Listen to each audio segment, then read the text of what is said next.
jornada del Congreso, que se titula Actualizaciones terapéuticas en enfermedades raras. Quiero comenzar dando la bienvenida a los ponentes que me acompañan esta tarde y agradeciendo su valiosa contribución.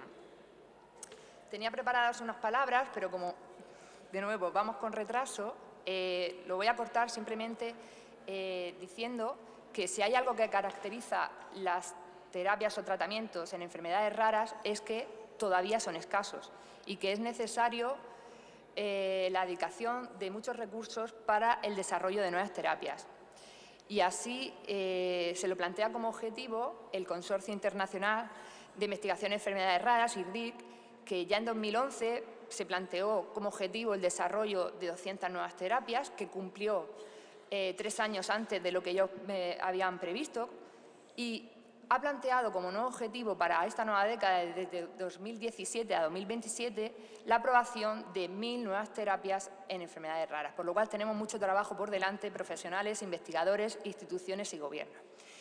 Con esta meta en mente, vamos a conocer, de la mano de los grandes profesionales que me acompañan, las actualizaciones terapéuticas en distintas enfermedades raras.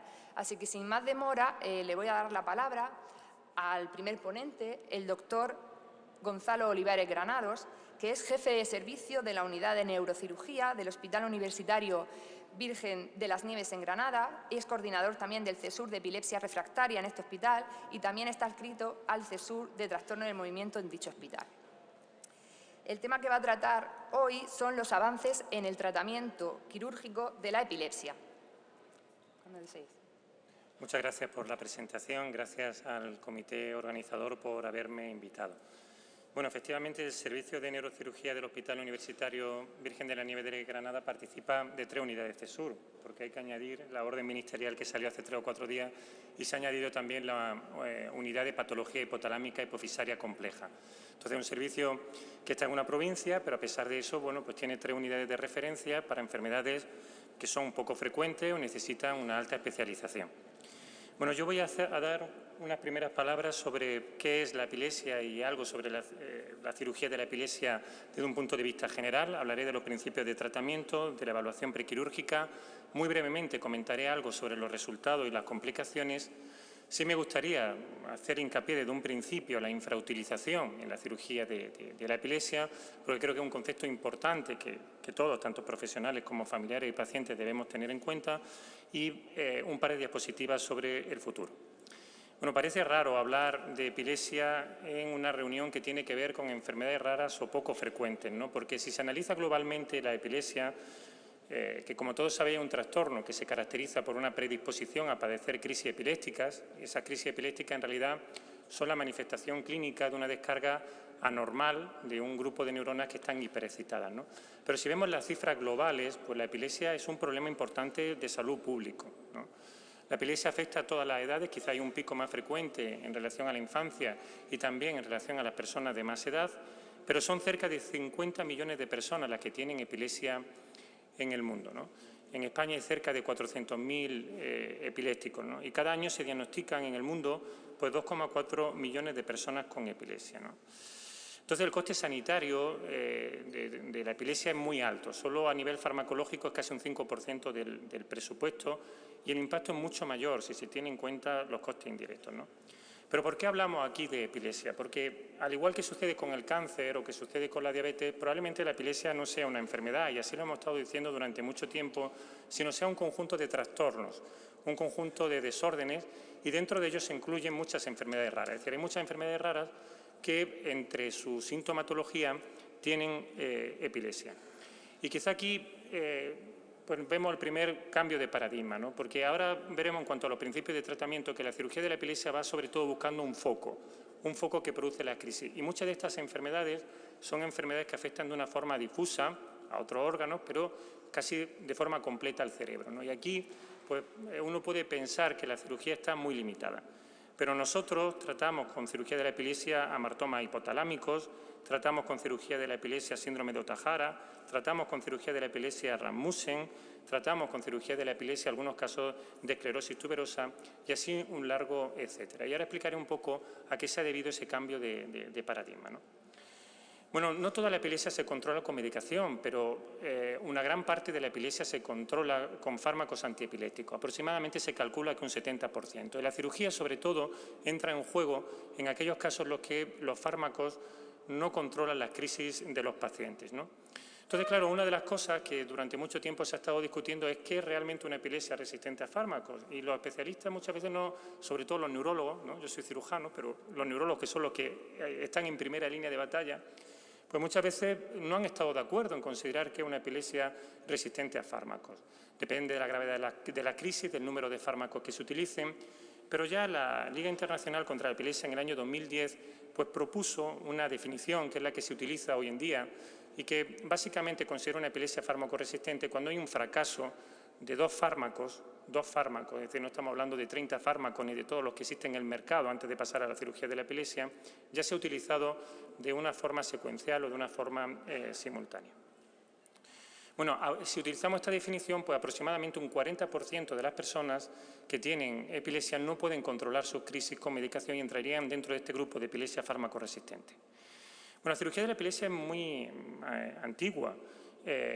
Podemos remontarnos a muchos siglos atrás, pero desde el punto de vista de la era científica, ¿no? Pues, comenzó a tratarse epilepsia que era sintomática a lesiones, a tumores, epilepsias postraumáticas, epilepsias infecciosas. Y un gran salto en la cirugía de la epilepsia vino a raíz del conocimiento de la función cerebral y de la neurofisiología, el poder registrar las crisis epilépticas y poder valorar la función cerebral.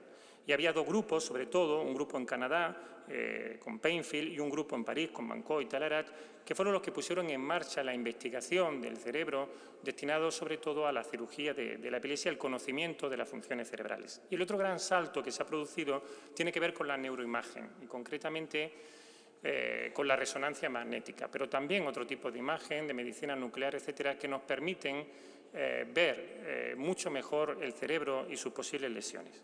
Entonces, ¿qué entendemos por cirugía de la epilepsia? La cirugía de la epilepsia es una intervención quirúrgica sobre el sistema nervioso central que tiene como finalidad tratar la epilepsia resistente a fármacos. Y eso lo consigue de dos modos. Por un lado, resecando la zona que produce las crisis epilépticas, que se conoce con el nombre de zona epileptogénica o epileptógena, pero sin producir un déficit al paciente. Y en aquellos casos en los que no sea posible, lo que se hace es desconectar esa zona del cerebro que está provocando las crisis epilépticas. Lo que pasa es que ya veréis que muchas veces resección se asocia a una intención de curar y, sin embargo, desconexión, con alguna excepción importante, pero se suele relacionar más con técnicas paliativas, ¿no? Y aparte, ya en los últimos años, y algunos de ellos ya, pues, desde la última década del siglo pasado, sistemas de estimulación cerebral, ¿no? Que tratan de modular la respuesta del cerebro a la hora de producir crisis. Y no hay que olvidar que la finalidad de la cirugía de la epilepsia no es disminuir el número de crisis del paciente. Claro que sí, porque las personas que tienen epilepsia resistente a fármacos quizás sea lo que más influye en su calidad de vida. Pero el objetivo final siempre es que los pacientes puedan incorporarse a la sociedad y tener una vida personal, familiar y profesional lo más normal posible. Existen estudios que nosotros decimos de máxima evidencia, randomizados, dan una evidencia de clase 1, sobre la superioridad de la cirugía de la epilepsia al tratamiento farmacológico en casos seleccionados de pacientes. Y existen también estudios que nos dicen que los efectos, dependiendo de la localización de la epilepsia, del tipo de epilepsia y del tipo de cirugía, persisten a lo largo del tiempo, sobre todo en el caso de la cirugía que afecta al lóbulo temporal, ¿no? Bueno, básicamente, entonces, ¿cuáles son los principios del tratamiento? En primer lugar, necesitamos un diagnóstico confirmado de epilepsia. Esto a veces no es fácil porque hay muchos otros tipos de ataques o crisis que parecen epilepsia y no lo son.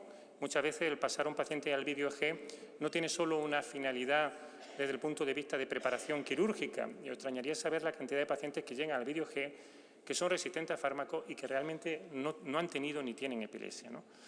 Lo segundo que necesitamos es que el paciente esté motivado para esa cirugía. Y a partir de ahí, lo que tenemos que hacer es una evaluación prequirúrgica que nos permita, o por un lado, resecar el foco, y sería la cirugía resectiva, que casi siempre tiene una finalidad curativa, o por otra parte, en el caso de que el foco no sea resecable, pues plantear una cirugía paliativa. Y para que el paciente se quede libre de crisis son necesarias dos cosas.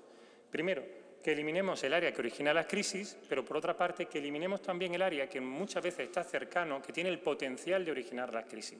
Es como un marcapaso, hay una zona que es la que genera las crisis, la extirpamos, pero sin embargo hay zona irritada alrededor que es la responsable de que a veces la cirugía no llegue a curar al paciente. Tanto en el caso de que no eliminemos el área que origina las crisis como ese otro área, el paciente seguirá con crisis epilépticas. Otro de los cambios que se están produciendo en el último tiempo son las contraindicaciones que tradicionalmente hemos considerado para cirugía de la epilepsia, que son estas, y se siguen manteniendo en términos generales. La edad avanzada, pero cada vez llegan más personas con epilepsia en edades que antes no operábamos, en 50, 60 años, probablemente porque pierden seguridad en torno a su entorno y se ven en ese momento necesitados de no tener crisis epilépticas. Enfermedades neurológicas progresivas, con alguna excepción, como el síndrome de Rasmussen, aquellos pacientes que tienen enfermedades graves, y esto también está cambiando porque hay cirugía mínimamente invasiva, bueno, pero que no les permiten una cirugía. La enfermedad psiquiátrica grave, aunque esto también está en revisión y en algunos programas en los que se incluyen pacientes, lo cierto es que se puede conseguir al menos disminuir uno de los factores que influyen en su calidad de vida. Y lo mismo pasa con el cociente intelectual menor de 70, que tradicionalmente se había considerado como una limitación a la cirugía, pero hoy solo se considera algo relativo, ¿no?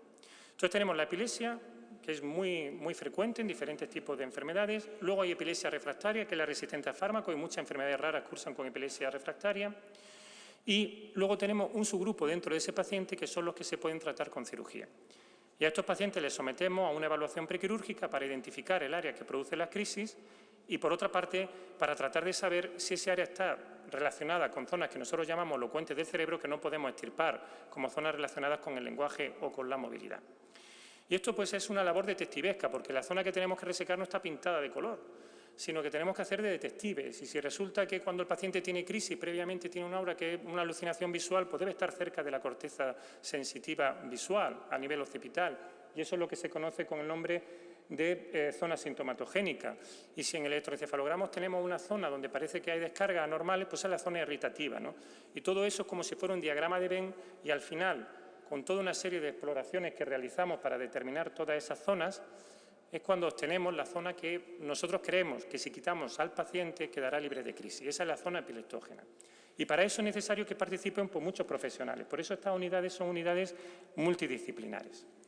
Y la evaluación prequirúrgica a veces es básica, como sucede, por ejemplo, en una enfermedad que nosotros consideramos remediable quirúrgicamente, como la esclerosis mesial, con la clínica, electroencefalograma, video-G, resonancia, neuropsicología, PET-SPET, pero a veces tenemos que hacer estudios invasivos, y es colocar electrodos en el cerebro, que tradicionalmente, sobre todo en Estados Unidos, se colocaban subdurales y que cada vez más se colocan a nivel profundo, lo cual te da una visión tridimensional de lo que está pasando eléctricamente en ese cerebro. ¿Cuáles son los resultados de la cirugía de la epilepsia? Pues que tenemos evidencia de clase 1, es decir, en neurocirugía es difícil conseguir ese grado de evidencia, ¿no?, sobre que la cirugía de la epilepsia es una técnica superior al tratamiento farmacológico, por ejemplo, en la esclerosis mesial, con porcentajes que están en torno al 70-80% y en ensayos clínicos en torno al 60%. Veis que, sin embargo, cuando se trata de una epilepsia temporal, sobre todo relacionada con una lesión, el porcentaje sigue siendo alto, pero, sin embargo, si no encontramos lesiones, el porcentaje baja mucho, sobre todo si está fuera del lóbulo temporal, y se acerca a un porcentaje que, en el mejor de los casos, viene a estar en torno a un 40%. Por eso hablamos de síndromes remediables quirúrgicamente, que son estos primeros, con probabilidades que están en torno al 80%, y otros síndromes en los que, sin embargo, la probabilidad es bastante menor. Y luego existen procedimientos paliativos, y en los procedimientos paliativos en lo que se hace es una desconexión, ya sea del cuerpo calloso, ya sea de las fibras corticales. Sin embargo, son procedimientos en los que no se consigue la curación salvo de una forma excepcional, muchas veces un porcentaje inferior al 10% de los casos. Y lo mismo sucede con la estimulación del nervio vago, la cerebral profunda, la radiocirugía, las nuevas técnicas que han surgido ahora, como el láser o como el ultrasonido, aunque no se utilizan todavía en epilepsia, pero que vienen a tener lo que nosotros llamamos tasa de respuesta, es decir, pacientes que responden en más de un 50% en cuanto a su reducción de las crisis, ¿no? Es decir, son técnicas que no consiguen la curación del paciente, sino disminuir la frecuencia y a veces la intensidad de esa crisis. Si resumimos las complicaciones, Pues bueno, es que la cirugía de la epilepsia se lleva haciendo ya mucho, son muchos trabajos, más de 5.000 pacientes, ¿no?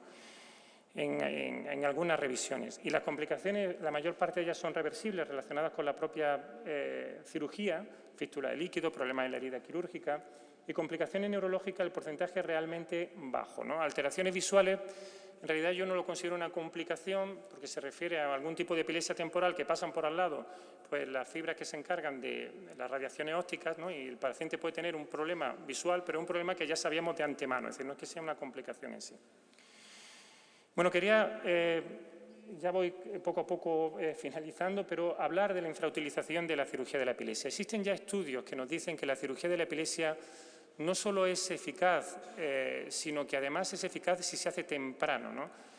Porque tradicionalmente, incluso en pacientes que tienen epilepsia refractaria, muchas veces se esperaba un tiempo pensando en la aparición de nuevos fármacos o mientras se adoptaba la idea de finalmente acabar en cirugía, se decía que ese periodo no debería ser inferior a 2 años. Bueno, pues cuando los pacientes se operan antes de 2 años, los resultados son similares a los estudios previos que demostraron que la cirugía de la epilepsia era eficaz, ¿no?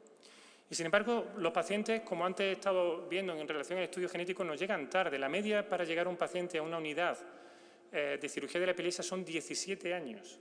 Y se ve a lo largo del tiempo que a pesar de que la edad de inicio de la epilepsia se sigue manteniendo, nos siguen llegando cada vez más pacientes que llegan muy tarde, un intervalo de 10, 15 años, ¿no?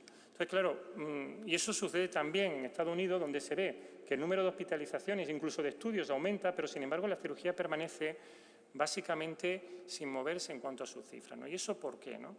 Bueno, los neurólogos han estado muy preocupados por esto y, bueno, se han tratado de analizar diferentes causas y ha sido motivo de editoriales en las principales revistas. ¿Cómo sabiendo que tiene un tratamiento, que tiene una evidencia en un caso seleccionado, de que es muy superior al tratamiento farmacológico, que puede evitar la discapacidad relacionada con la epilepsia a personas desde una edad temprana, se sigue sin utilizar la cirugía de la epilepsia, ¿no? Y perdonad porque está en inglés, pero bueno, ellos vienen a recoger una serie de problemas por los que piensan que en muchas ocasiones son concepciones erróneas que tienen los propios médicos para no enviar a los pacientes, ¿no? Y una de ellas, pues es lo como decíamos del cociente intelectual. Hay médicos que piensan que hay que utilizar antes todos los fármacos, cuando ya sabemos que con 2 la epilepsia va a ser resistente casi seguro. Da igual que aparezcan nuevos fármacos, pueden variar en cuanto a efectos secundarios, pero lo que no ha demostrado la experiencia es que los 20 fármacos que han surgido en los últimos años, al final roban muy poquito a esos pacientes de epilepsia resistente a fármacos, ¿no? Y el hecho también de que se piensa que cuando la enfermedad es difusa no hay posibilidad de cirugía de la epilepsia. Aparte de las técnicas paliativas, en muchos casos existe la posibilidad de hacer estudios porque aunque la zona de cerebro que esté afectada o irritada sea muy amplia, en muchos pacientes, si somos capaces de localizar la zona de origen de las crisis, podemos conseguir intervalos libres de epilepsia muy prolongados. Me quedan, pues yo creo que son 3 diapositivas. Voy más o menos, ¿no? ¿Qué el futuro espera la cirugía de la epilepsia? ¿En qué se está trabajando, no? Pues primero en mejorar la evaluación prequirúrgica. Se están diseñando nuevos electrodos capaces de, introduciéndose en el cerebro, no solo registrar las crisis, sino también registrar el propio metabolismo cerebral, microdiálisis. Se está tratando de hacer mapas cerebros virtuales a partir de la información que se aporta de todos los pacientes. Se está avanzando mucho en la imagen, sobre todo la imagen de resonancia magnética. Y tenemos ya resonancia desde el punto de vista clínico de 7 telas, que dan una imagen anatómica que es muy difícil de procesar a nivel de ordenadores, pero da una imagen anatómica tremenda, pero también una imagen funcional, ¿no? Yo creo que se requiere trabajar en un marcador indirecto de la epileptogenidad, algo que no sea invasivo, que nos permita conocer el desarrollo de la epilepsia en esa persona y además conocer su pronóstico y mucho más la posibilidad de que la cirugía de la epilepsia pueda ser eficaz de una forma precoz. Se está mejorando en el conocimiento de las redes y esto es importante para aquellas epilepsias que son difusas, muchas epilepsias que tienen un componente genético importante, porque ahora, cuando aplicamos la estimulación, nos estamos quedando en la superficie del agua. Si tenemos un conocimiento profundo de cómo funcionan las redes cerebrales, muy probablemente podamos estimular en los sitios concretos que permitan que esa persona no tenga ya una técnica paliativa a su disposición, sino una técnica que realmente le cure. Y por último, está apareciendo cada vez más cirugía mínimamente invasiva, como por ejemplo el láser o como por ejemplo el ultrasonido focalizado, para tratar de salvar ese conjunto de pacientes que, aunque son diagnosticados de una epilepsia que es remediable quirúrgicamente, no quieren pasar por quirófano. Y bueno, tenemos ya en el mercado sistemas de estimulación que cierran lo que nosotros llamamos loop, ¿no? Es decir, que son capaces de detectar la crisis y en ese momento estimular al paciente, que están aprobados por la FDA americana. El estimulador del vago lo tenemos desde el año 1997, un tratamiento paliativo. Está habiendo novedad en cuanto a la capacidad de sensar y de predecir algunas crisis, sobre todo las relacionadas con la función cardíaca o la alteración del ritmo. La radiocirugía es un tratamiento que lleva ya mucho tiempo entre nosotros y que es eficaz para el tratamiento del temblor, pero también de la epilepsia. El láser intersticial tiene ya la aprobación de la FDA y tiene también marcado europeo. En España hay un hospital que lo está haciendo para el tratamiento de la epilepsia. Hay un tratamiento mínimamente invasivo, un pequeño orificio a través del cual se introduce la fibra que permitirá calentar determinadas zonas del cerebro y producir lesión por calor a través de ese mínimo agujero. Y los ultrasonidos focalizados, que tienen una aprobación ya también a nivel europeo y a nivel americano, sobre todo para el tratamiento del temblor esencial, pero que se cree que puede tener aplicaciones en la epilepsia, ya sea cuando se utiliza a alta frecuencia, por producir lesiones, cuando se utiliza a menores frecuencias, porque probablemente permite modulación de determinadas áreas del cerebro, o incluso a intensidades más bajas porque permite permeabilizar la barrera hematoencefálica y que lleguen determinados fármacos o tratamientos. Y yo no voy a hablar de esto porque de esto no entiendo mucho, de genética, pero sí es cierto que nos requieren a veces a los neurocirujanos, porque hay determinados tipos de tratamientos que tienen que llegar a una zona en concreto. La mayor parte de los estudios que se han hecho en animales de experimentación, al final lo que consiguen es la inyección de determinados vectores, virus, etcétera, en relación a determinadas proteínas moduladoras en el hipocampo y otras estructuras cerebrales. Y para eso se necesita la neurocirugía y la esclerotaxia. Entonces, la última diapositiva. Yo creo que todos los pacientes que tengan una epilepsia resistente a fármacos, aunque tradicionalmente se hayan considerado por su enfermedad que no son susceptibles de tratamiento quirúrgico, deben ir a una unidad especializada de epilepsia fármaco resistente. A lo mejor un epileptólogo que se dedique a esto toda la vida es capaz de detectar simplemente con la historia clínica que ese paciente no se va a beneficiar de cirugía. A lo mejor hay que hacer una evaluación prequirúrgica, pero yo creo que todos ellos tienen que tener acceso a ese tratamiento especializado. En los casos en los que esté indicado, la cirugía de la epilepsia es un tratamiento seguro y superior al tratamiento farmacológico, con efectos mantenidos en el tiempo, y de esto existe una evidencia clase 1. La cirugía está infrautilizada en el momento actual y probablemente el futuro de la cirugía vaya por ese camino de ser más segura, menos invasiva y más eficaz. Muchas gracias.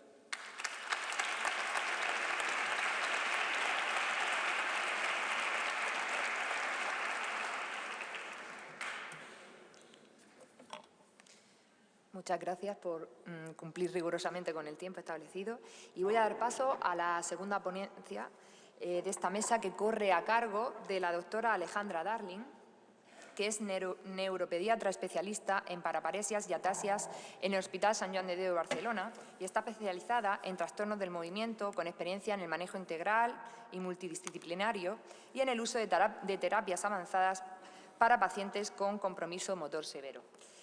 La ponencia se titula Avances terapéuticos en ataxias y paraparesias espásticas.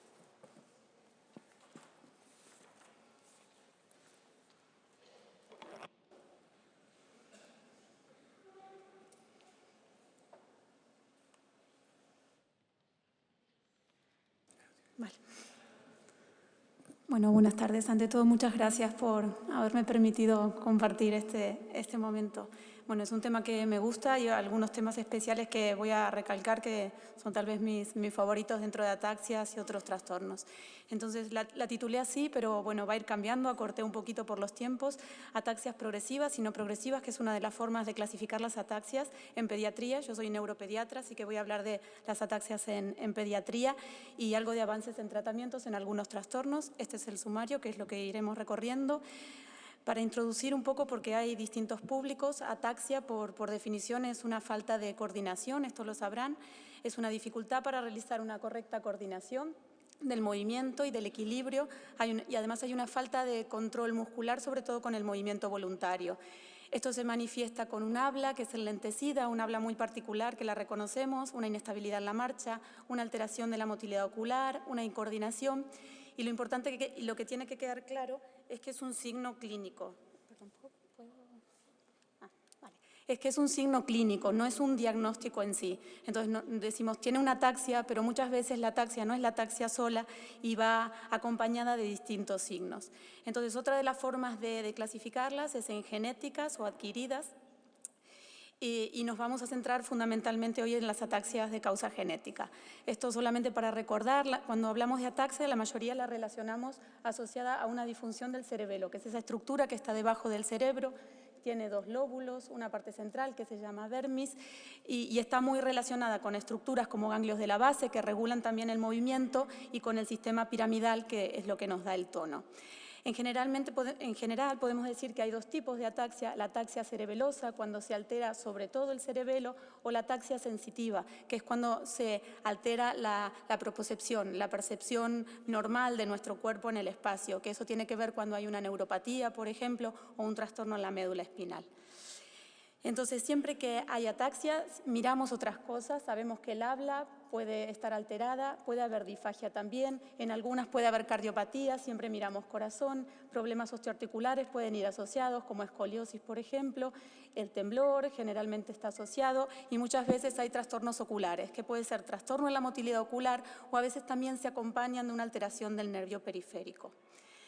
Hay una entidad más amplia y esto un poco tiene que ver con el título que es ataxia y paraparesias. Yo me centraré en ataxias, pero es importante esto. Hay entidades que se llaman espinocerebelosas. No todo es ataxia, no todo es paraparesia. Generalmente son una mezcla. La mayoría de las ataxias comprometen el sistema piramidal, por lo menos vemos pacientes que tienen ataxia y espasticidad, y muchas paraparesias se acompañan también de signos de ataxia.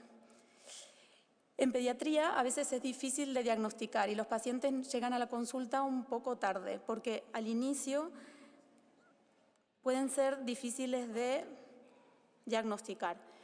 Estas, por ejemplo, son dos casos de marchas normales. Uno es un niño que es más hiperlaxo, anda muy torpe, se cae frecuentemente, pero no es una ataxia. Y la paciente que no es paciente de la derecha es una niña que recién comienza su marcha, con 2 años, que aumenta la base de sustentación y no es una ataxia. Sin embargo, cuando la ataxia es precoz, antes de los 3 años, tratamos de ver otros signos que nos ayuden, porque muchas veces no está todo lo que es característico de la ataxia. Uno son los movimientos oculares, en este niñito lo que vemos, de lejos no creo que se vea, pero una alteración de la motilidad ocular que se llama nistagmus, que es un movimiento lateral casi continuo. Y este que es el mismo niñito que tiene una patología del sistema nervioso central que compromete cerebelo, lo que vemos en este video era la dismetría y lo más importante para la edad de este niño tendría que sentarse y no se sienta. La hipotonía axial, la falta de sedestación es otro signo que puede acompañar al síndrome cerebeloso cuando son pequeñitos. Ya a partir de los 3 años tienen la semiología de un adulto. Hay un temblor, que es un temblor de intención, hay un trastorno de la marcha, aumenta la base de sustentación para caminar y el nistagmo se puede ver mucho más claro. Cuando viene un paciente a la consulta hay una ataxia y hay muchísimos algoritmos para ver cómo empezar a estudiarla. Lo primero y con lo que empezamos generalmente son con causas tratables, que ahora las voy a definir, y después de valorar que no haya ninguna causa adquirida con las imágenes y demás, vamos a las causas genéticas. Yo acá quiero hacer como parar y recordar como hay muchas familias y hablar de lo que es los niveles de organización. Nuestro organismo, nuestras funciones están formadas por tejidos, que están formadas por células, en el caso del sistema nervioso central son las neuronas, esas células funcionan gracias a proteínas y enzimas que se organizan en forma muy compleja y todo eso está en el DNA. Entonces, si vamos al revés, cuando se altera el DNA, hay una alteración de las proteínas, ahí puse un ejemplo de una patología, se altera la célula, en este caso la neurona, se alteran los tejidos y ahí vemos que el cerebelo es más pequeño o hay una neuropatía y en el organismo aparece un deterioro motor, que puede ser la ataxia, la espasticidad o un deterioro cognitivo. Voy a saltar algunas para detenerme luego en otras. Una forma de clasificar a las ataxias, y aquí entramos un poco en tratamientos, es el curso temporal. Y esto para el neuropediatra creo que nos ayuda mucho. Ver en el tiempo, cuando hacemos la historia clínica, cómo es esa ataxia. Ataxias agudas no voy a hablar, muchas veces son por intoxicaciones, por alguna infección. Las ataxias intermitentes recurrentes es la que voy a hablar luego.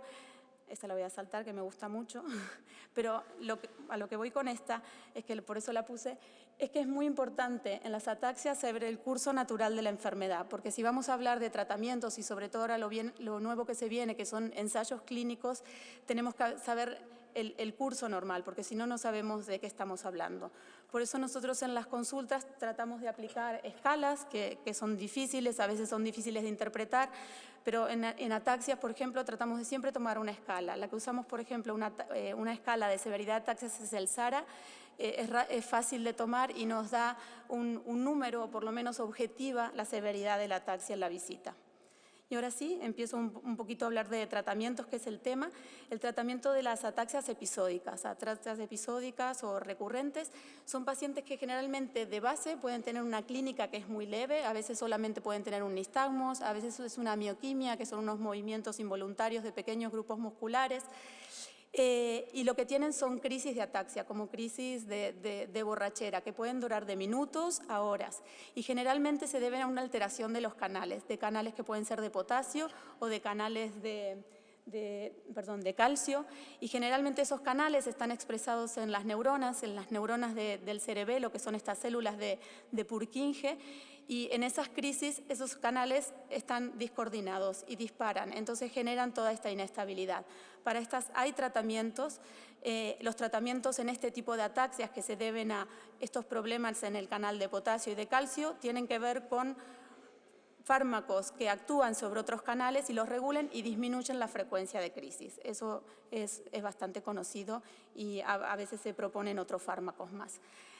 Pasando también a tratamientos, hablaremos ahora, las que más voy a hablar son las ataxias crónicas y progresivas, que son un grupo muy heterogéneo de trastornos que generalmente son neurodegenerativos.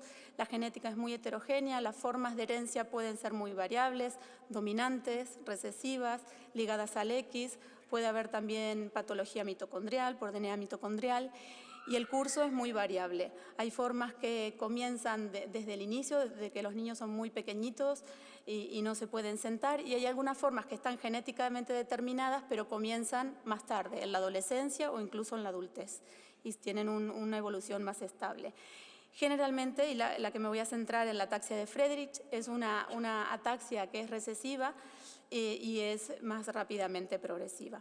Esto solo para mencionar que hay distintas clasificaciones. Hay una última que se hizo que es bastante completa, que incluye a más de 60 trastornos de ataxia. La mayoría se solapan con paraparesias y las ataxias, así como las paraparesias, se dividen en simples y complejas porque tienen otros signos clínicos. Con las ataxias pasa lo mismo. También hay ataxias que son complejas.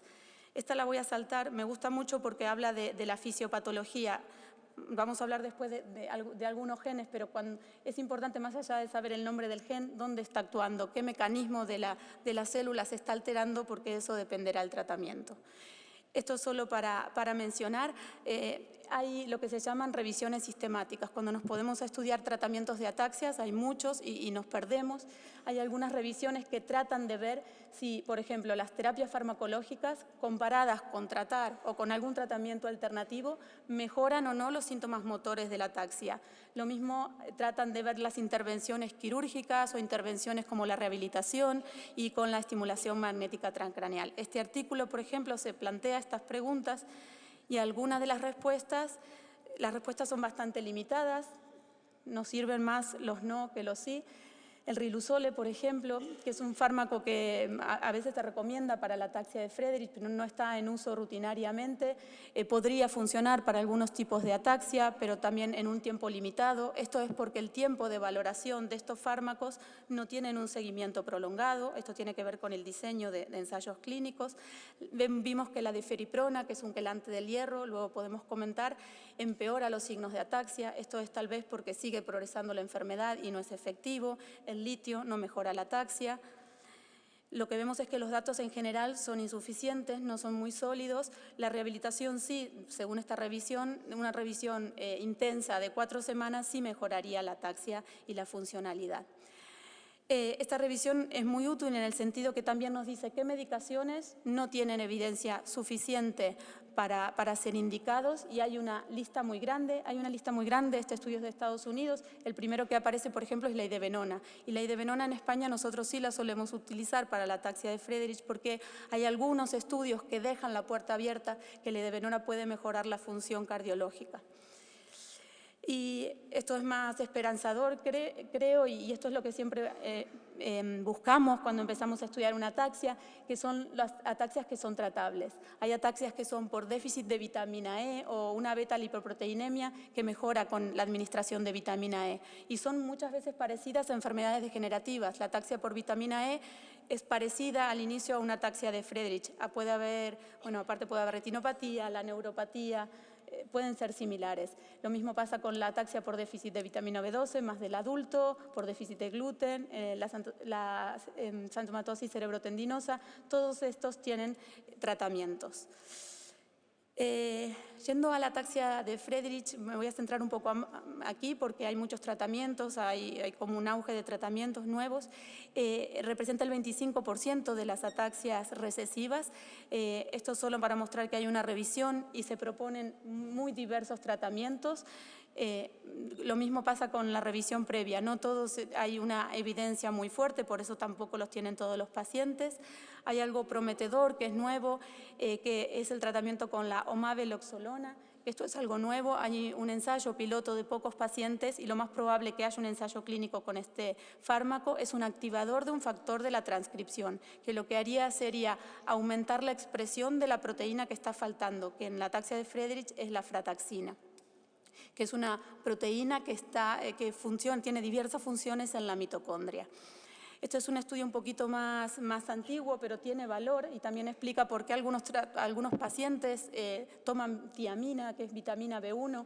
Esto fue un artículo italiano que en el 2016 estudia el efecto de la tiamina intramuscular, porque se veía que en algunos pacientes con ataxia de Friedreich estaba bajo el líquido cefalorraquídeo.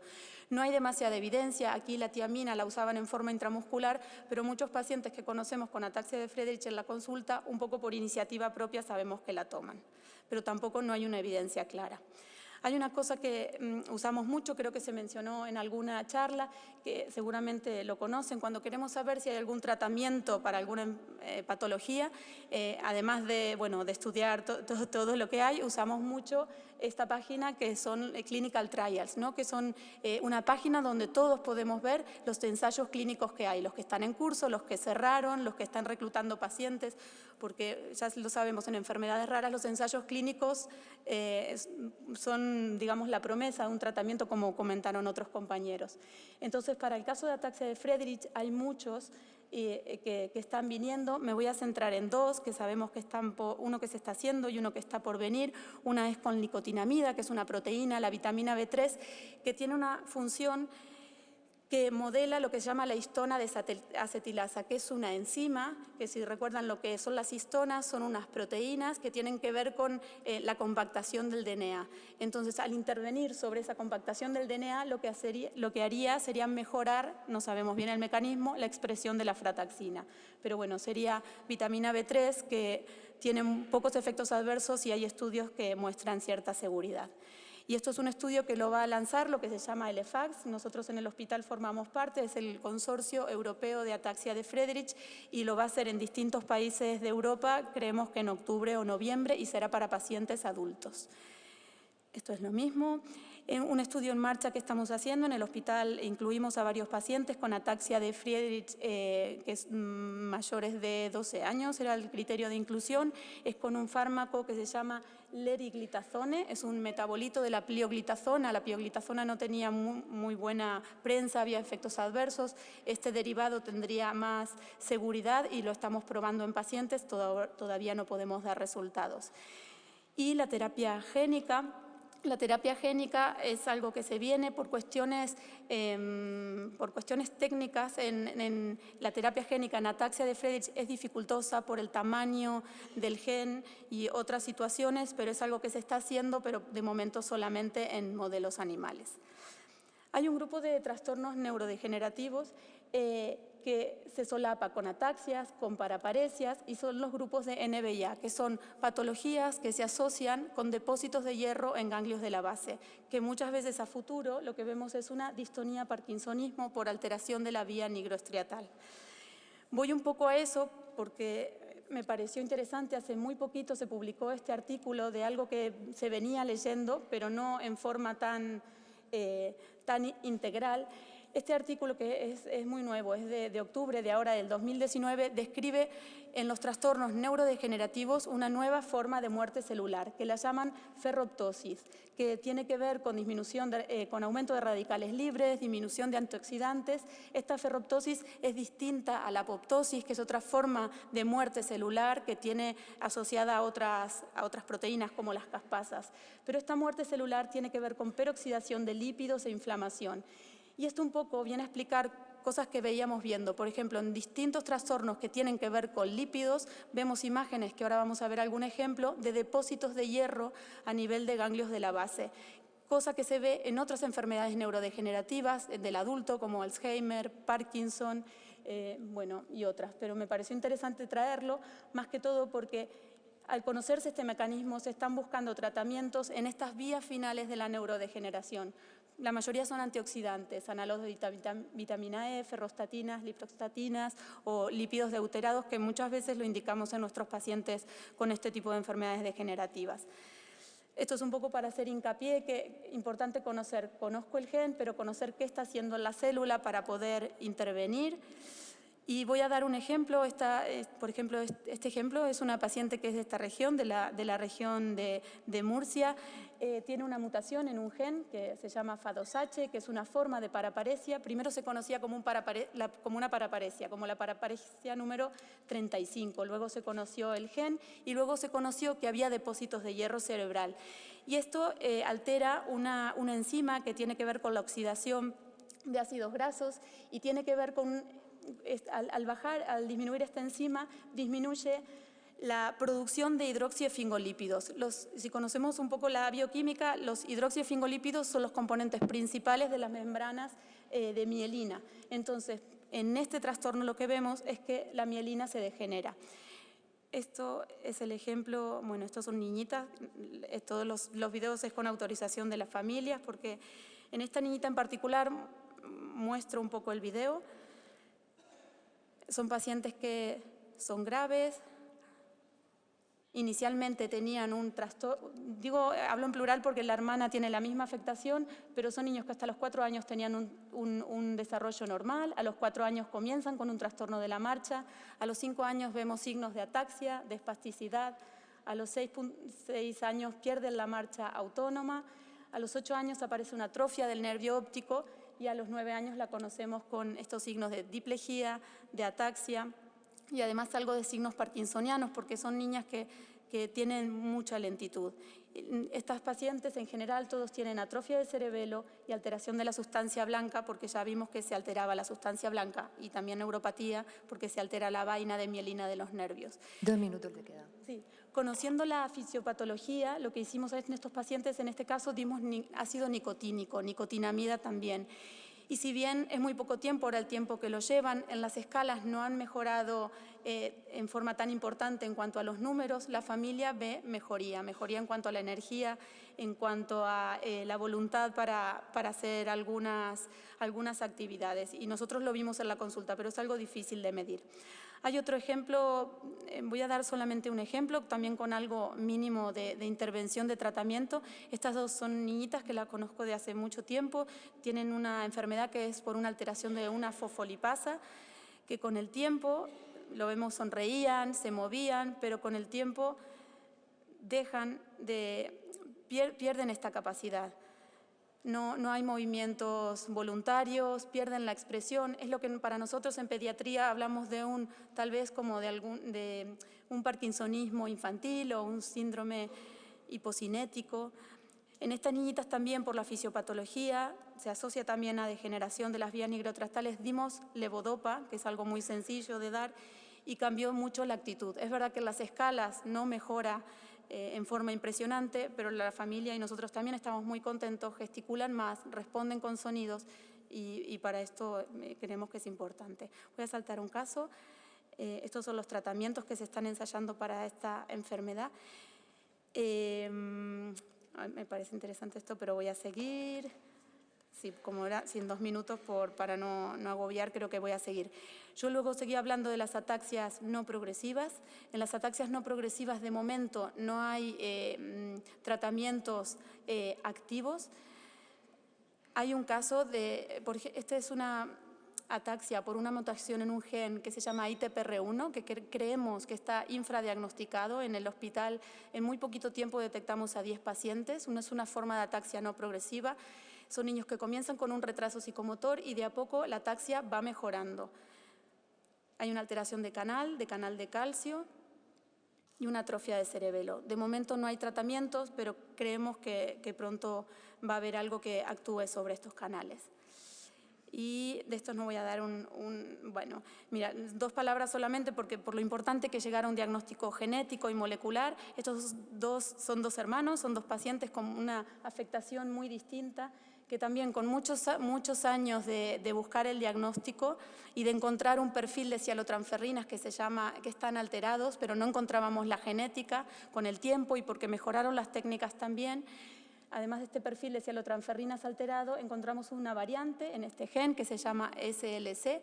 SLC viene de Solute Carrier, son distintos canales también. En el caso de este canal, es un canal que tiene que ver con el transporte de magnesio, de manganeso, y de zinc. Y hay algunos papers, es muy poquito porque es ultra raro, pero se da manganeso con cierta mejoría. Y recalcar, porque hay base para esto, el tema de fisioterapia, logopeda, porque son pilares del tratamiento también, que por más que sepamos tanto de la molécula y de las vías, esto no hay que dejar de hacerlo. Como resumen, para nosotros en ataxia de pediatría es a veces un desafío llegar primero reconocerla, luego las causas vemos que son muy diversas, desde causas muy simples o que mejoran, que tienen buena evolución, hasta causas que son mucho más severas y progresivas. Primero, siempre descartar las formas tratables. Es importante llegar al diagnóstico, sobre todo para pensar y poder buscar acerca de nuevos tratamientos. Y los ensayos clínicos, esto ya lo saben todos, que es algo que es creciente, que es la forma a veces de tratar este tipo de enfermedades. Es importante, nosotros como neuropediatras, tener una actitud también crítica, ver cómo está diseñado ese ensayo, ver cómo se miden los resultados, porque a veces también es difícil en enfermedades raras cómo mido el resultado. Y por eso hay que usar a veces las escalas que corresponden. Y simplemente eso, muchas gracias.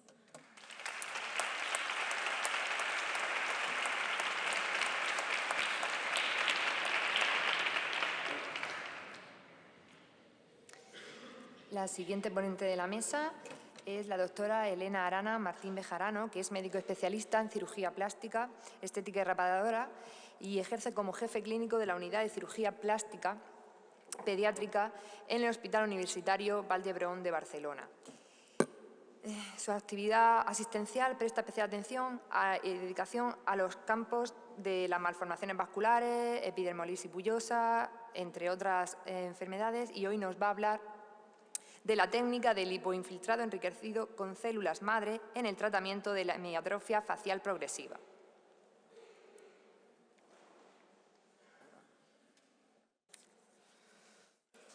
Buenas tardes. En primero me gustaría agradecer al comité organizador el haberme invitado a participar en este foro y poder presentarle el trabajo que llevamos realizando desde el 2009 en el tratamiento de una enfermedad poco conocida, incluso entre los profesionales sanitarios, como es la hemiatrofia facial progresiva. La hemiatrofia facial progresiva, también conocida como síndrome de París-Romberg, es una enfermedad rara con una prevalencia de 1 cada 700.000 y de etiología generalmente desconocida, aunque se ha descrito asociaciones con enfermedades infecciosas como la enfermedad de Lyme o también con enfermedades autoinmunes como la esclerodermia o el lupus. Es una enfermedad que es más prevalente en mujeres con una proporción del 3:1 y que suele aparecer en las 2 primeras décadas de la vida, generalmente en el periodo comprendido entre los 5 y los 15 años. La afectación de la piel y de los tejidos blandos se suele iniciar con una aparición de una mancha oscura que va aumentando de tamaño y que conduce a una involución completa o casi completa de toda la piel. La piel unilateral, siempre unilateral, y presentando el paciente una piel más fina, menos elástica, más adherida a planos profundos, con abundantes telangiectasia muchísimas veces. Además de la afectación de la piel y de los tejidos blandos, pueden coexistir alteraciones a nivel del pelo, con alopecia, pérdida de pestañas, pérdida de cejas, afectación de los pares craneales, que es muy importante, sobre todo del quinto par, que se traduce en neuralgias del trigéminos y aparición de migrañas. En un 35% de los casos puede aparecer un enoftalmo, y esto es porque, además de afectarse los tejidos blandos, la piel, el tejido celular subcutáneo y la musculatura, también puede existir afectación de los elementos óseos y cartilaginosos de la cara, conduciendo finalmente a una asimetría craneofacial. Tengo que decir que para mí es muy importante que no solamente es una alteración estética, ya que influye negativamente en el crecimiento y en el desarrollo intelectual y emocional del paciente y, por lo tanto, en la integración social del paciente. Para el tratamiento de esta patología, pues tradicionalmente se han empleado diferentes técnicas quirúrgicas, dependiendo si teníamos una enfermedad leve o moderada o una enfermedad más grave. En los casos leves normalmente recurríamos a técnicas de relleno, bien con material aloplástico tipo ácido hialurónico, bien con material autólogo como la grasa. En casos más graves, con este tratamiento no era suficiente y teníamos que recurrir a procedimientos quirúrgicos más complejos, transferencias microquirúrgicas de tejidos, lo que llamamos colgajos microquirúrgicos, generalmente a partir del gran dorsal, del supraescapular o del omentum. Fue Neuber el que ya en los tempranos 1893 fue pionero en la transferencia de tejido graso para el tratamiento de las atrofias faciales. Ya él nos daba una pista de cómo teníamos que emplear este tejido graso, este implante graso, ¿no? Él nos venía a decir que había una relación inversa entre el tamaño del injerto que nosotros queríamos implantar y la longevidad del mismo, ¿no? De tal manera que la pérdida de los adipocitos que nosotros implantábamos se debía a la sustitución del adipocito por tejido fibroso. ¿Por qué pasaba esto? Él pensaba que era por una falta de vascularización. Esto se entiende fácilmente. Cuando nosotros implantamos tejido graso, ese tejido graso se tiene que revascularizar. La revascularización o la vascularización se produce desde la periferia hacia el centro. Si el tejido que implantamos es un tejido de gran tamaño, la vascularización tarda mucho en llegar al centro. Para cuando ha llegado, ese injerto probablemente ya ha sufrido hipoxia, se ha necrosado y, por lo tanto, no prenderá. El injerto se reabsorberá. Desde entonces, los injertos grasos fueron usados ampliamente por casi todos los cirujanos plásticos en el tratamiento de esta patología y de otras atrofias faciales. Pero no fue hasta que en 1997 Coleman nos describe la técnica de la lipoestructura cuando se revolucionó verdaderamente el mundo de los implantes grasos. Coleman nos viene a decir que para que los implantes grasos tuviéramos mejores resultados, deberíamos usar técnicas de recolección y de infiltración atraumáticas. Deberíamos, de esa manera, conseguiríamos un injerto graso más pequeño que se revascularizaría más pronto. Ello significaría una mayor preservación de este tejido, de este implante que es tan frágil. A pesar de todo, tengo que decir que a pesar de todos los avances descritos por Coleman, el lipofilling o la transferencia de tejido graso seguía siendo una técnica de resultados impredecibles. Nosotros no le podíamos garantizar al paciente los resultados. Tampoco le podíamos asegurar que los resultados se mantuvieran. De hecho, siempre estábamos abocados a decirles que necesitaríamos sesiones repetidas, sesiones continuadas quirúrgicas para mantener el resultado obtenido. Por ello, tras consultar la abundante bibliografía que había al respecto, sobre todo la publicada a partir de 2002 y más concretamente la publicada por el doctor Yoshimura, decidimos comprobar si al enriquecer el injerto graso con células madres derivadas del adiposito, podríamos mejorar la calidad y la eficacia del mismo, es decir, mejorar la viabilidad del implante graso. Ello es porque las células madres del tejido adiposo tienen varias ventajas. Una, contribuyen a la regeneración del tejido adiposo, ya que se diferencian en adipocitos.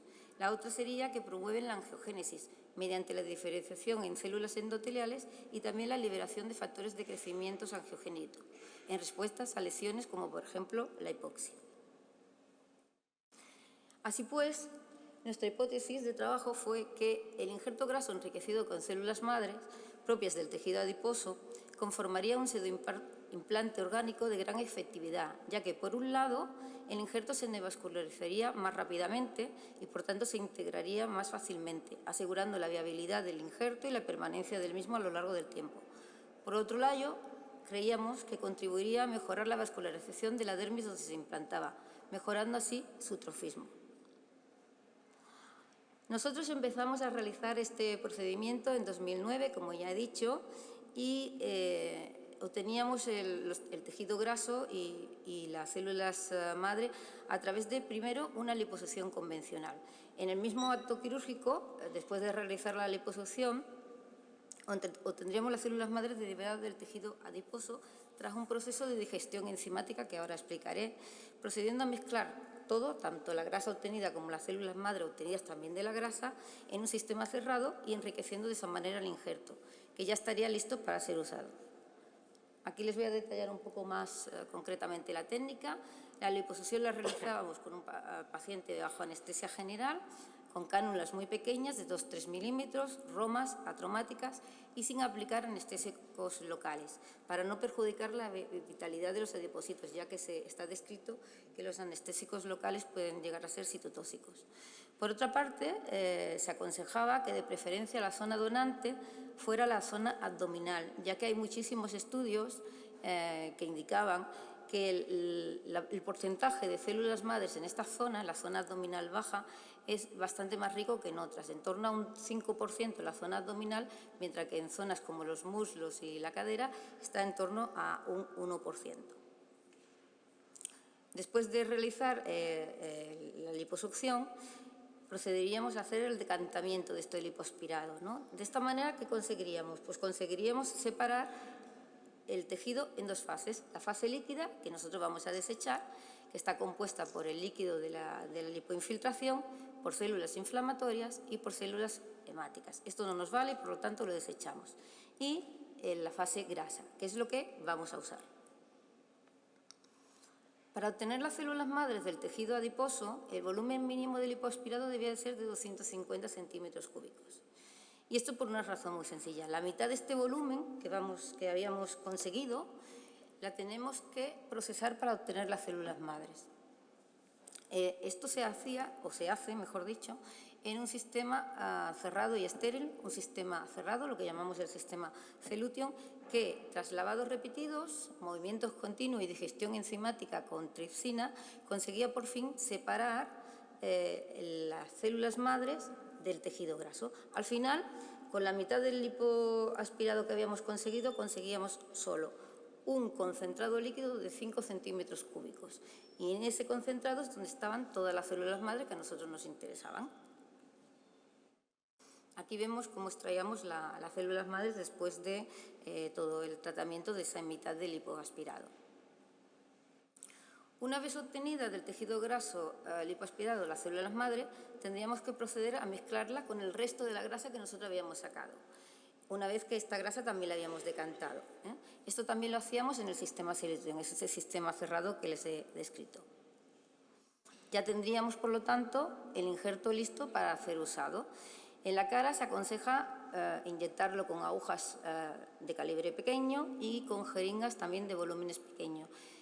Generalmente 2 centímetros cúbicos, aunque lo ideal sería con jeringas de 1 centímetro.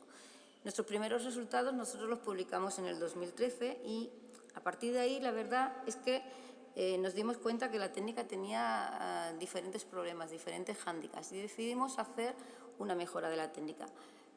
Primero porque el principal hándicap o problema que tenía esta técnica es que la tecnología Cellution conllevaba un largo tiempo para conseguir el procesamiento del tejido graso, para conseguir tener finalmente el implante para realizar la operación, ¿no?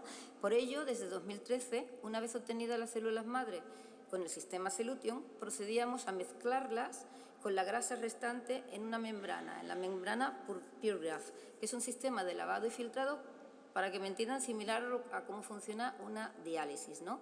Es también un sistema cerrado, un sistema estéril, pero que nos acortaba sustancialmente el tiempo quirúrgico. Pasábamos de todo el proceso con el otro sistema, con el sistema Cellution, tardábamos en torno a unas 3 horas, con esto tardábamos unos 90 minutos. Es un ahorro de tiempo importante.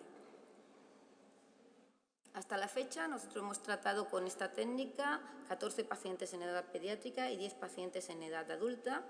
Las gráficas que les he presentado son los pacientes que ya están dados de alta, terminados totalmente de tratamiento, y para valorar los resultados hemos revisado distintas variables, ¿no? Como son el sexo, la edad, el grado de lesión según la escala de Íñigo, la presencia o no de otras alteraciones, de otros estigmas asociados, la existencia de tratamiento coadyuvante al iniciar el tratamiento quirúrgico, el número de intervenciones que hemos realizado, el volumen del implante que hemos implantado, valga la redundancia, las complicaciones si las hubieres y el tiempo de seguimiento. Nuestro primer paciente fue un varón de 13 años sin tratamiento coadyuvante en el inicio del tratamiento médico y con un síndrome de Parry-Romberg derecho grave. El paciente presentaba una moderada hipoplasia malar y mandibular, como se puede ver en las imágenes y como también confirmábamos a través de las técnicas de imagen en el TAC. Realizamos una primera intervención, infiltramos 180 centímetros cúbicos de grasa enriquecida con células madre, obtenidas del abdomen y según el esquema adjunto. Estas imágenes corresponden al control fotográfico y de imagen del paciente al año de realizar el tratamiento quirúrgico. Aquí ya vemos cómo el injerto se mantiene. Es un buen resultado, pero es un resultado que no era completo, por lo que realizamos una segunda intervención y en este caso infiltramos 90 centímetros cúbicos de grasa enriquecida con células madre. En el comparativo, como pueden observar, vemos la evidente mejoría clínica del paciente. La foto de la derecha, bueno, de este lado, es 2 años después de haber iniciado el tratamiento quirúrgico. Con las técnicas de imágenes, además, podíamos comprobar cómo el injerto permanecía a lo largo del tiempo. Esta imagen es 36 meses después de haber empezado el tratamiento. Y podemos medir también lo conseguido, la proyección conseguida del mismo. Probamos cómo hemos podido corregir la asimetría. Simultáneamente, casi a este primer paciente, operamos a otra paciente, una nena de 13 años con un síndrome Parry-Romberg izquierdo muy severo. La paciente presentaba estigmas asociados, como son un descenso importante orbitario, pero la paciente rechazaba cirugía ortognática, que se le habíamos ofrecido. Presentaba además edentación labial superior, laterorrinea, presentaba muy mala calidad de los tegumentos, con una piel adherida, una piel con telangiectasias. Como pueden observar, en el estudio de imagen prequirúrgico se observa el déficit importantísimo de tejido subcutáneo en el lado afecto de la paciente. Realizamos una primera cirugía con un injerto de 100 centímetros cúbicos de grasa enriquecida con células madre obtenidas del abdomen y aplicada según el esquema adjunto. Además, realizamos un colgajo de avance mucoso labial superior para corregir la edentación que la paciente presentaba. En la fotografía de control al año del tratamiento vemos que el resultado es bueno, pero no hemos conseguido completar resolver la asimetría que la paciente presentaba. Sin embargo, por técnicas de imagen, para nosotros esto era lo más importante, comprobamos que el injerto graso no se había resolvido, que seguía estando ahí, ¿no? Procedimos a una segunda intervención, aplicamos 160 centímetros cúbicos de lipoaspirado enriquecido y, a petición de la paciente, realizamos una rinoseptoplastia. Estos son los resultados finales de la paciente 2 años después de iniciar el tratamiento quirúrgico. Para nosotros son unos resultados francamente satisfactorios y además podremos cuantificar con las técnicas de imagen el volumen del implante, que permanece en el tiempo, a los 36 meses de iniciar el tratamiento quirúrgico. La cuarta paciente de la serie pediátrica que les quiero presentar, se la presento en realidad porque tuvimos una pequeña complicación. Era una mujer de 15 años con un Parry-Romber derecho, grado moderado, estigmas asociados, tenía dentación labial superior e inferior, mala calidad cutánea, hiperpigmentación, como podéis ver en las imágenes. Se realiza una primera intervención aportando, también procedente del abdomen, 96 centímetros cúbicos de grasa enriquecida y un colgajo VI miomucoso labial superior e inferior para solucionar el problema de la dentación labial que tenía la paciente. Estas son imágenes al año posoperatorio. Vemos un buen resultado, pero por las pruebas de imagen comprobamos que no se ha alcanzado la simetría.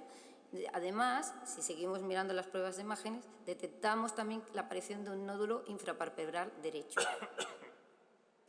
Realizamos pues una segunda intervención aplicando en este caso 77 centímetros cúbicos de grasa y realizando la séresis del nódulo, que se nos informa como esteatonecrosis.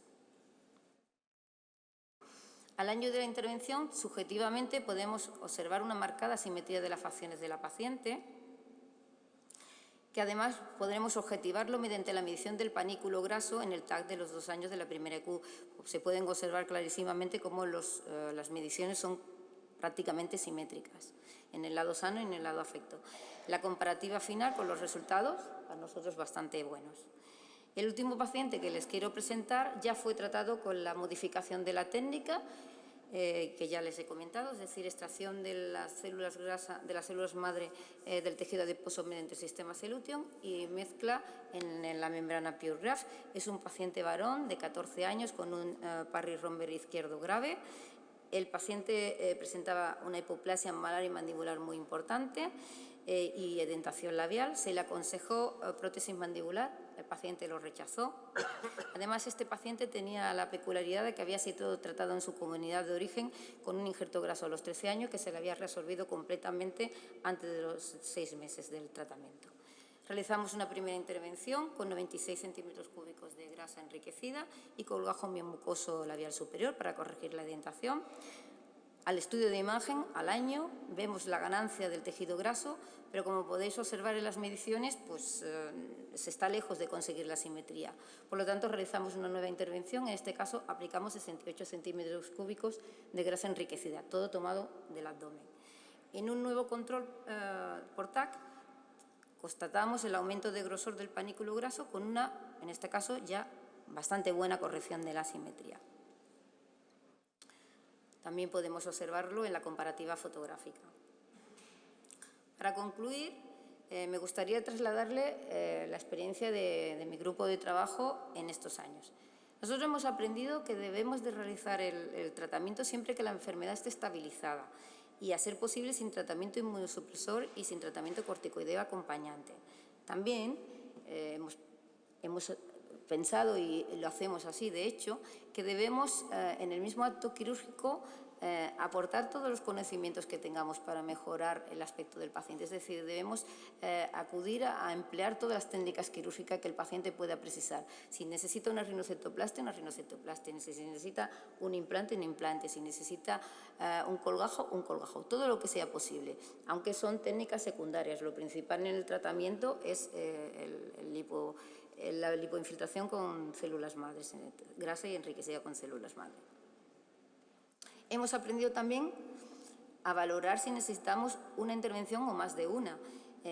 Hay que valorar los factores delimitantes. Existen factores limitantes de la cirugía, como son el volumen de la zona zonante, y esto es especialmente real en niños, y también la calidad y la adherencia de los tegumentos a tratar, porque no es lo mismo una piel. Si está muy adherida, esto nos limitará el volumen del injerto graso que nosotros queremos aplicar. La piel no va a distender y, por lo tanto, no lo va a aceptar. También hemos aprendido que es imprescindible... Le queda un minuto. Gracias. Es imprescindible realizar el estudio de imagen pre- y posoperatorio mediante resonancias o mediante TAC con reconstrucción tridimensional, que son técnicas que nos permiten valorar adecuadamente las necesidades reconstructivas de cada paciente en el preoperatorio, y son la herramienta más útil para cuantificar el volumen obtenido y objetivar su permanencia en el tiempo.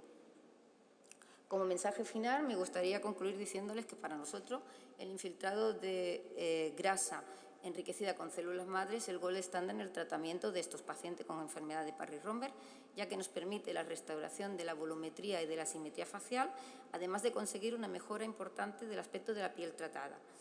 Los pacientes tratados en su entorno expresan un alto grado de satisfacción con el tratamiento y además nos indican que el tratamiento ha contribuido a mejorar su calidad de vida y su integración social. Muchas gracias.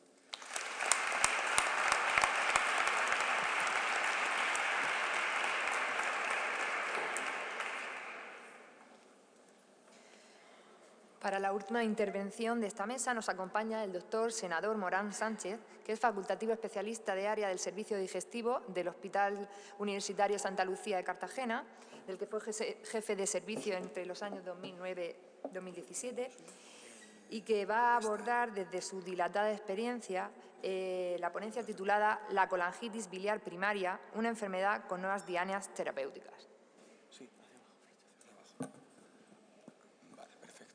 Hola, buenas tardes a todos. Agradecer antes de nada al comité organizador el haberme invitado a participar en este foro.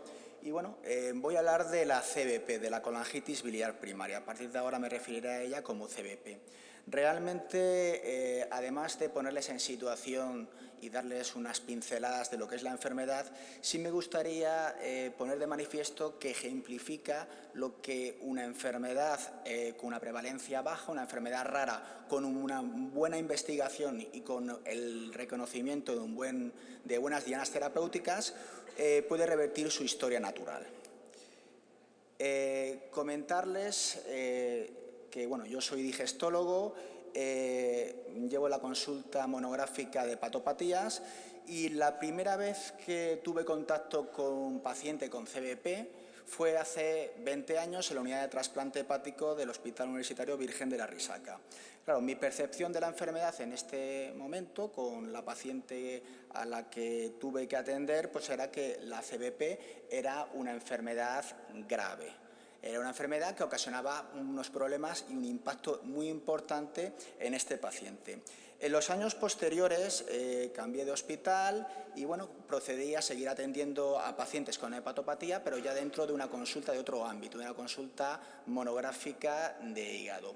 Aquí, pues poco a poco vi conociendo más pacientes con CBP que acudían a mi consulta y también cronológicamente estos pacientes pues, iban mejorando su pronóstico, sobre todo con la introducción de nuevos fármacos. Este hecho motivó que en los últimos años muchos de los pacientes pues, venían angustiados a mi consulta explicándome o justificando que ellos no padecían una cirrosis biliar primaria, que era imposible porque el estigma que asociamos o que identificamos con la cirrosis, que es el consumo de alcohol principalmente, pues no se asociaba con sus conductas. Con lo cual, pues bueno, yo de alguna manera intentando explicarles lo que significaba la CBP, pues les establecí un poco la analogía de que para la CBP era pues como Villanueva del manzano, que ni era villa ni era nueva y no tenía ningún manzano.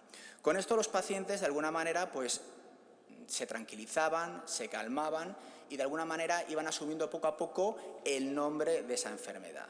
Este hecho que me sucedía a mí en mi práctica asistencial habitual, pues lógicamente era extrapolable a todos los compañeros que trataban pacientes con CBP, hasta tal punto que, como pueden ver aquí, en el año 2015, en una conferencia de consenso, se cambió el nomenclator de la enfermedad y pasó a denominarse, modificando la palabra cirrosis por la palabra colangitis.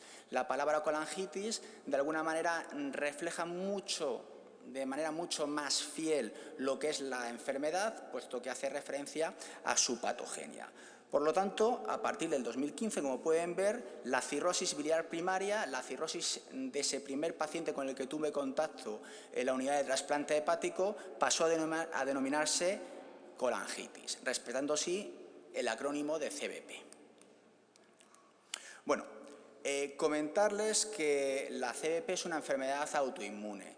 Es una enfermedad que desde el punto de vista epidemiológico se considera una enfermedad rara por su frecuencia, pero sí es cierto que es una enfermedad que la previsión es que en los próximos años vaya en aumento. Se encuadra dentro de lo que nosotros llamamos una enfermedad autoinmune, que es un síndrome clínico producido por la activación de células T y B o ambas en ausencia de una infección u otra discernible. Si focalizamos lo que es la enfermedad autoinmune hepática, tenemos dos paradigmas. Por un lado, la hepatitis autoinmune, que básicamente es una enfermedad de sustrato autoinmune, al igual que la CBP, pero la afectación se centra exclusivamente en la célula noble del hígado, en el hepatocito.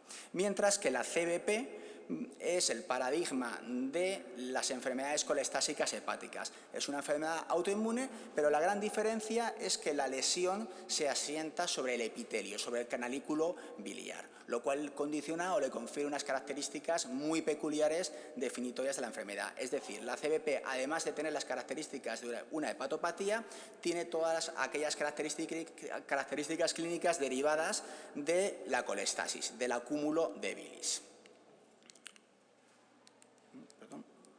Bueno, hacía referencia antes a la epidemiología. O sea, al considerar una enfermedad rara, la atendemos básicamente a su prevalencia. Existen numerosos estudios epidemiológicos que intentan averiguar o indagar cómo de frecuente es la CBP. Como pueden ver, pues hay una variación según el origen de los pacientes. Es mucho más frecuente en los países del norte respecto a los países del sur. En España, realmente no tenemos un estudio, un registro claramente delimitado del número de pacientes que existen. En los últimos años se ha intentado, mediante el establecimiento de un registro, el registro COLAI, intentar identificar qué número de pacientes o cuál es verdaderamente el impacto del problema en nuestro medio. Comentar asimismo que, y haciendo referencia un poquito a las características epidemiológicas de la enfermedad, la edad de inicio habitualmente es entre los 40 y 50 años y la afectación predomina sobre todo en mujeres. La incidencia, como he dicho, en España se considera una incidencia media referidas al contexto mundial. Aquí, en esta tabla, pueden ver un poquito, si bien, como les he comentado, los datos epidemiológicos que disponemos en la actualidad en España no son totalmente fiables, pero de alguna manera nos dan una aproximación de lo que es tanto los valores de incidencia como prevalencia en nuestro medio, que, como les he dicho anteriormente, estamos encuadrados en una zona de población de incidencia media. Bueno, la CBP, como comentaba anteriormente, la definimos, por tanto, como una enfermedad hepática colestásica autoinmune rara si atendemos a los valores de frecuencia, de incidencia y de prevalencia, y que afecta, como he dicho anteriormente, a mujeres, en una ratio de 10 a 1. Se caracteriza básicamente por la destrucción del epitelio biliar, de los canalículos por los cuales drena la bilis desde el hígado. Comentar que es una hepatopatía y todas las hepatopatías tienen una serie de características o nexos comunes. Lo que diferencia la CBP es que además se asocia dos síntomas muy destacados que en un principio, cuando la enfermedad está en sus estadios finales, no tiene tanta importancia, pero conforme vamos rescatando a pacientes y haciendo que los pacientes con las terapias vayan a estadios más iniciales, cobran mucho más relevancia porque tiene un impacto en su calidad de vida mucho más determinante, como son la astenia y el prurito. Tampoco debemos olvidar que gran parte de los pacientes con CBP tiene una asociación muy intensa con otras enfermedades autoinmunes, principalmente el síndrome de Segre. Y también tienen una alteración en el metabolismo lipídico y también tienen síntomas derivados de un cuadro malabsortivo como son la aparición de osteopenia u osteoporosis. En los últimos años ha habido múltiples estudios y múltiples intentos de evaluar lo que supone el impacto de la calidad de vida de la CBP en los pacientes. Aquí les pongo dos estudios recientes que hacen referencia a lo que les comento. Si hablamos de la astenia es un síntoma que, como les había comentado anteriormente, no era muy relevante cuando la enfermedad estaba en un estadio muy avanzado. Conforme los pacientes, de alguna manera, están mucho más controlados, este síntoma se vuelve mucho más frecuente y, sobre todo, tiene un impacto muy importante en la calidad de vida de los pacientes. Aparte, tenemos que tener en cuenta que la astenia es una manifestación específica y es independiente del curso clínico de la CBP. Es decir, pacientes con un muy buen control de la CBP desde el punto de vista hepático pueden tener una astenia muy significativa e incluso es independiente también a la respuesta del tratamiento. En algunos casos, en estadios finales, cuando el paciente se trasplanta, puede incluso seguir estando presente. Debemos también tener en cuenta que es un trastorno, un síntoma que no se halla habitualmente ligado a la depresión y en múltiples ocasiones interpretamos la astenia como un cuadro depresivo y, por tanto, a la hora del tratamiento no se maneja de manera adecuada, con lo cual sigue estando o cobrando o presentando un importante impacto en la calidad de vida del paciente. Así pues, cuando consideramos la CBP, tenemos, por un lado, pues toda aquella sintomatología derivada de la hepatopatía, pero no debemos olvidar que hay dos síntomas, como les he dicho anteriormente, que son la astenia y el prurito, que son síntomas propios y específicos de la enfermedad con un importante impacto en la calidad de vida y, sobre todo, el manejo de las enfermedades autoinmunes asociadas. Les comentaré que la patogenia de la CBP pues hace básicamente, ¿vale?, o consiste básicamente en la alteración del ducto biliar. El ducto biliar se cierra y hace que la bilis sea eliminada de manera más compleja por parte del hígado, y ese acúmulo de bilis es lo que produce prácticamente todos los problemas de la enfermedad. En cuanto al diagnóstico, los avances en el diagnóstico nos han permitido el identificar estadios de CBP de una manera mucho más temprana, lo cual ha contribuido a iniciar los tratamientos y, por tanto, mejorar el pronóstico y la historia natural. Básicamente, nosotros, para diagnosticar la enfermedad, utilizamos la historia clínica, la realización de una ecografía abdominal y la realización de una analítica con un perfil hepático y también con una autoinmunidad específica, que son claramente definitorios de la enfermedad.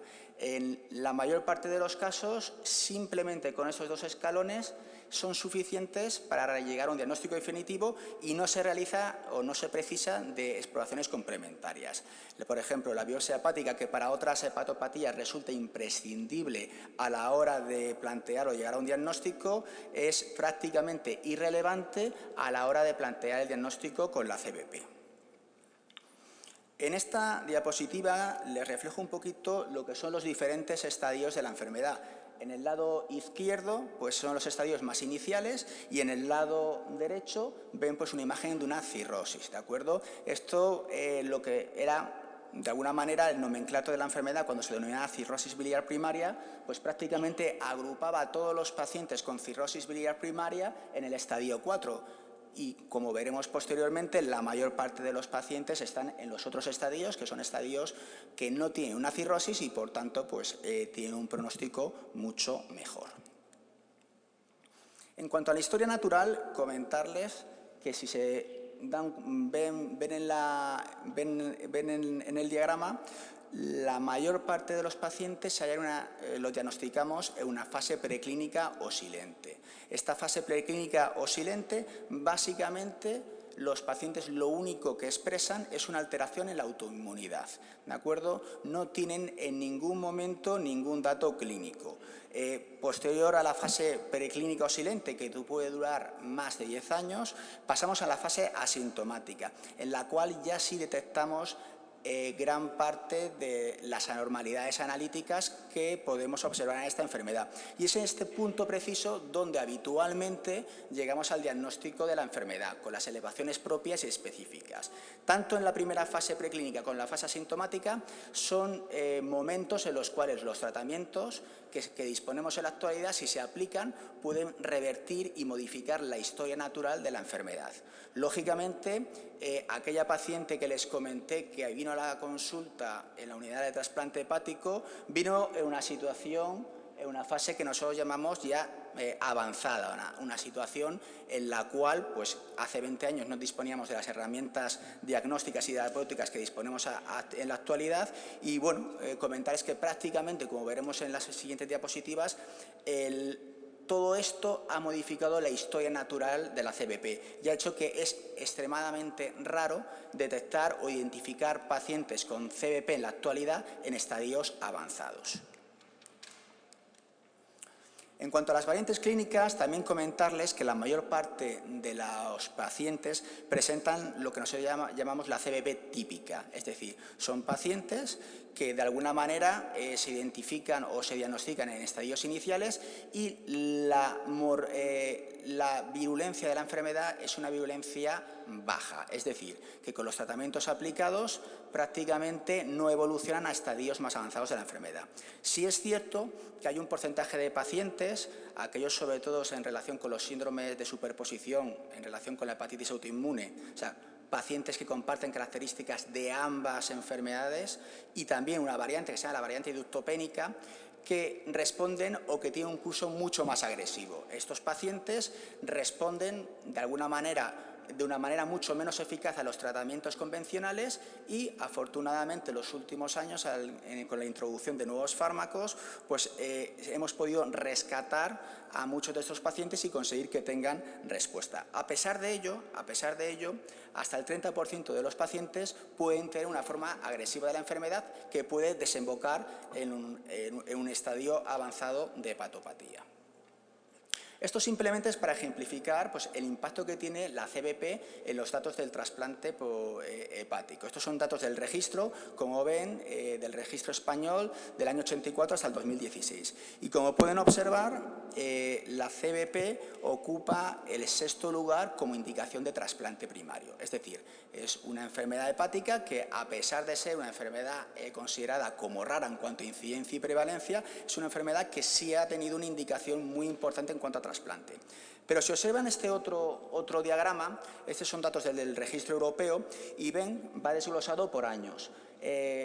Para que puedan ver, en verde oscuro están los datos de trasplante por CBP. Y como pueden observar, a principio era una indicación muy frecuente de trasplante hepático. Poco a poco, por los cambios que les he comentado en cuanto a diagnóstico terapéutico, cada vez hemos sido capaces de diagnosticar y de tratar antes a pacientes con CBP y, como pueden ver, pues prácticamente se ha convertido en una indicación de trasplante hepático minoritaria respecto a lo que era hace 20 años.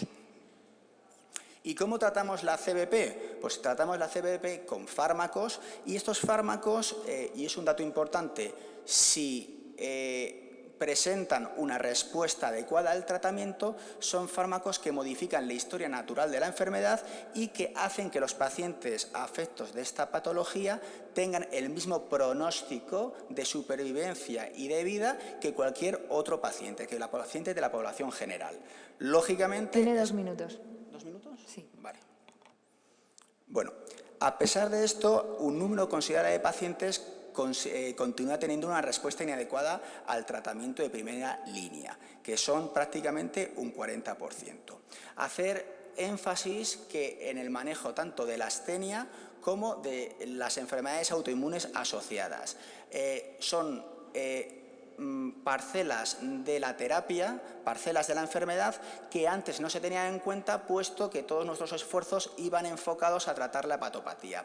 Una vez que hemos conseguido tratar la hepatopatía, necesitamos de alguna manera poner dentro de las consultas especial énfasis en este tipo de problemas que sí impactan de una manera determinante en la calidad de vida de estos pacientes. Bueno, A la hora de definir la respuesta inadecuada, simplemente lo hacemos mediante la determinación de dos parámetros analíticos, como son la bilirrubina y la fosfatasa alcalina. ¿Por qué es importante evaluar la respuesta a la primera línea, la respuesta a la primera línea de tratamiento al año? Porque se identifican los pacientes con buen pronóstico, de tal manera que aquellos pacientes que responden de manera adecuada son pacientes que, como les he dicho anteriormente, van a tener un pronóstico de vida excelente, equiparable al de la población general. Además de utilizar ese parámetro, también utilizamos el FibroScan. El FibroScan es una manera indirecta de evaluar la rigidez hepática, una manera no invasiva que equivale a la biopsia hepática y también de alguna manera nos determina el pronóstico que tiene la enfermedad en aquellos pacientes que tienen una enfermedad menos agresiva. Esto es un algoritmo de manejo, que es el que solemos utilizar a la hora de manejar la enfermedad, y estas son unas guías que salieron en el año 2018, que fueron presentadas en el Congreso Americano, de cómo debemos manejar la enfermedad. De alguna manera, pretenden homogeneizar o dar importancia a aquellos parámetros que anteriormente no se tenían en cuenta. Simplemente ya me quedan 3 diapositivas. Hacer un comentario sobre las nuevas dianas terapéuticas que se vislumbran y que están disponibles en la actualidad en la terapia de la CBP. Habitualmente aquí tienen un esquema muy simplificado de cómo funciona, cómo circula la información genética, y decirles que en los últimos años se han identificado receptores nucleares que actúan como factores de transcripción. Estos factores de transcripción vienen a ser activados por ligandos, sustancias. Estas sustancias, que en este caso son los ácidos biliares, se han identificado en concreto un receptor nuclear, que es el receptor nuclear farnesoide, que se ha visto que actúa de manera determinante tanto en la homeostasis de los ácidos biliares como en la inflamación y en la fibrosis. ¿Por qué esto es importante? Porque disponemos de una herramienta terapéutica, de un fármaco que actúa de manera específica en este receptor y permite, como pueden ver en este diagrama, en aquellos pacientes, en aquellos 40% de pacientes que no respondían de manera adecuada, pues nos permite obtener respuestas hasta el 55-60% mantenidas en el tiempo, con lo cual reducimos de manera significativa todo aquel subgrupo de pacientes que no respondían a la terapia convencional. Y a modo de conclusión, simplemente decirles que la CBP, desde el punto de vista epidemiológico, se considera una enfermedad rara, ¿vale?, pero que se prevé, por su trasfondo autoinmune, un aumento importante de la incidencia y la prevalencia en los próximos años. Precisa un abordaje multidisciplinar, no solo porque engloba a muchas enfermedades autoinmunes dentro de los pacientes que la padecen. No debemos olvidar que presenta síntomas propios de la enfermedad, como son la astenia y el prurito, al que debemos prestar especial importancia, y que si bien tenemos un alto nivel de cobertura terapéutica hoy en día, es necesario seguir investigando y obtener nuevas dianas terapéuticas que permitan de alguna manera evitar la progresión del pequeño subgrupo de pacientes que todavía pueden progresar a estadios más avanzados de la enfermedad. Muchas gracias.